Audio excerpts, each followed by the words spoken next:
Killer whales are as big as a bus, faster than an Olympic swimmer, high flying and powerful. We're going to see all of that today and more. These and other behaviors provide an environment full of enrichment. We spend days, weeks, months, and years building relationships with our whales. This creates trust, and that allows us to do some amazing things. For example, when you visit the doctor, you present your arm to draw blood, or step on a scale to see how much you weigh. It's much the same with our whales. Throughout today's experience, you'll see the whales moving together in unison.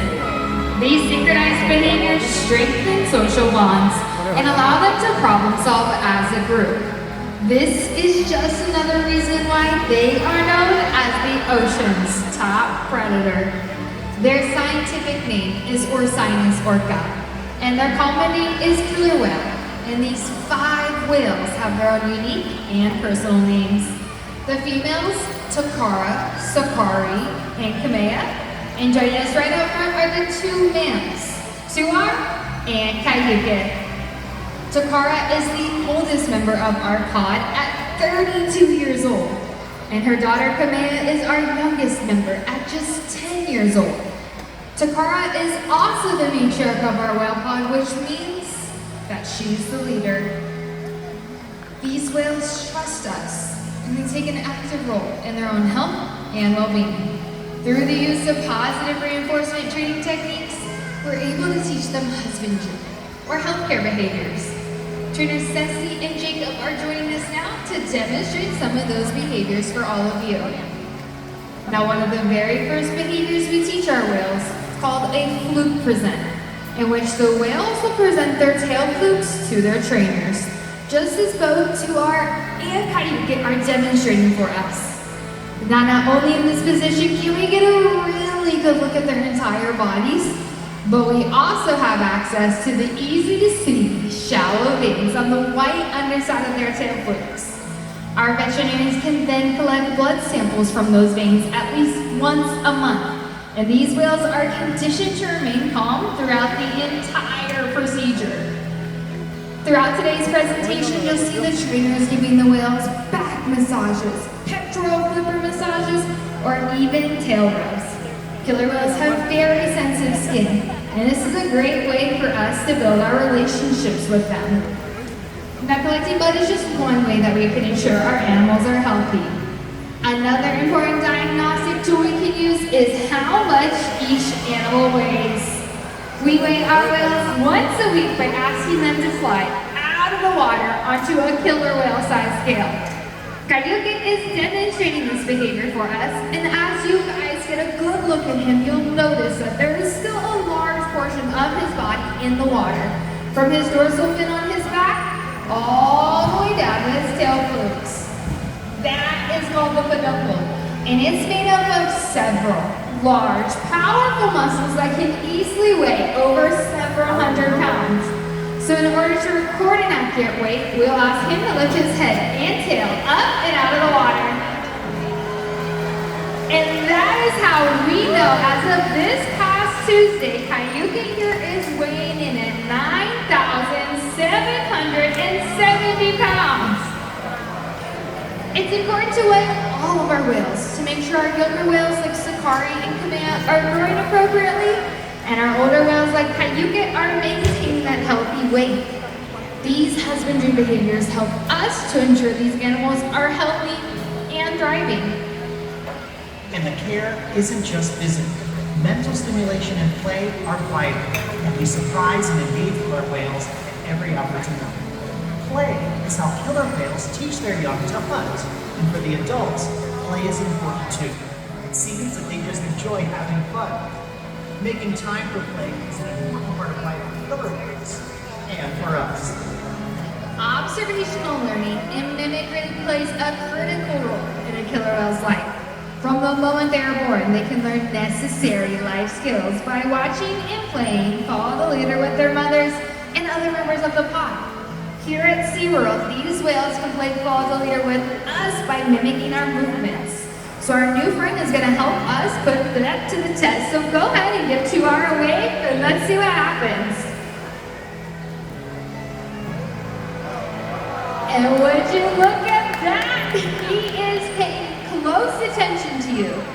Killer whales have excellent eyesight both above and below the water, and they're also very curious. We often see these whales spy hopping or jumping completely out of the water to get a better view of their surroundings with a behavior called a sighting bow. This is to our...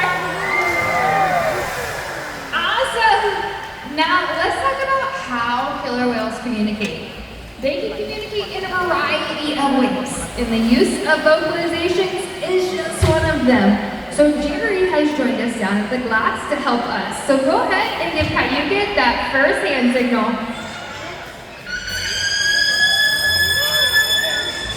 That sounded beautiful!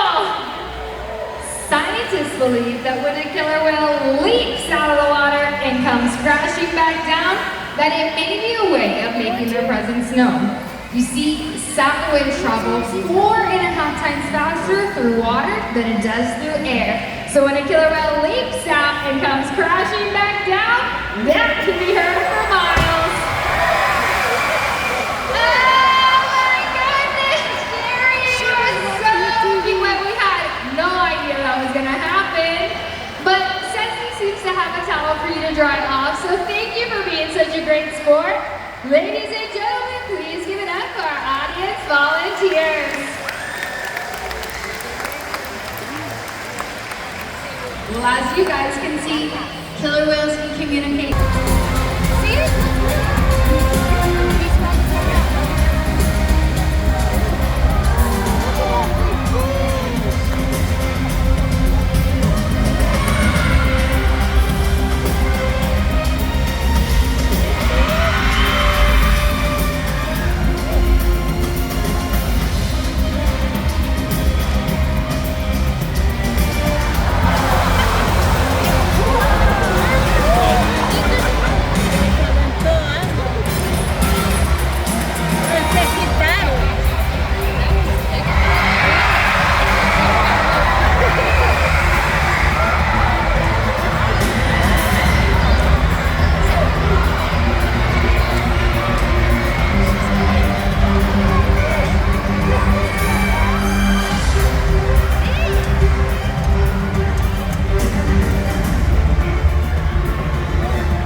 puppies.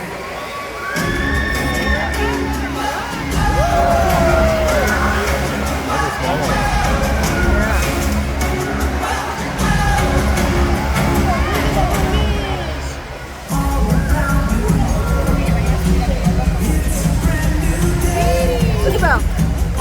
Isabel.